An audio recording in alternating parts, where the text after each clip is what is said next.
So ఇప్పుడున్న conductors అందరిలో కూడా కొంచెం సీనియర్ అని చెప్పుకోవచ్చు పెద్దక్క. సో ఆవిడతో మనం మాట్లాడదాం. నమస్తే అండి, మీ పేరు? నమస్తే అండి, నేను శ్రీదేవి అండి.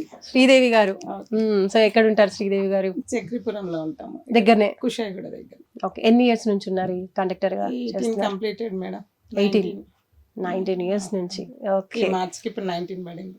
సో అప్పటికి ఇప్పటికి చేంజెస్ ఏంటి? అసలు హైదరాబాద్ లో ఫుల్ ట్రాఫిక్ పెరిగిపోయింది కదా, డ్యూటీ ఎలా అనిపిస్తుంది చేయడము? ఈ వృత్తి ఎలా ఉంది మేడం? మాకు ప్యాసింజర్స్ సపోర్ట్ బాగుంది మేడం లైన్ మీద. ఇప్పుడు మేము జెంట్స్ లో వెళ్ళి టికెట్స్ ఇష్యూ చేస్తున్నామంటే మాకు వాళ్ళ కోఆపరేషన్ ఉంది మేడం. వాళ్ళు మేము వస్తుంటే సైడ్ జరగడం కానీ, మాకు ఒక అక్కలాగా చెల్లిలాగా మమ్మల్ని ఆదరిస్తున్నారు మేడం. ముందు నుంచి అయినా లేడీ కండక్టర్స్ ఫస్ట్ స్టార్టింగ్ వచ్చినప్పుడు భయపడ్డారు మేడం. సిటీ ఆర్డినరీ బస్సెస్ లో భయపడ్డారు. వాళ్ళకి కేవలం మెట్రో అనే ఎక్స్ప్రెస్ బస్సులే అలాట్ చేయబడ్డాయి మేడం.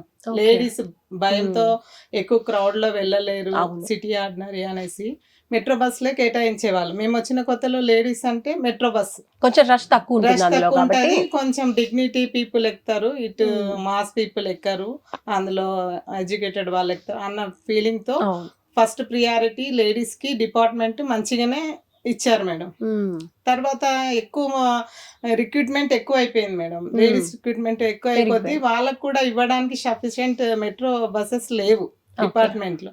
ఆ విధంగా మాకు ఆర్డినరీస్ కూడా కేటాయించడం జరిగింది.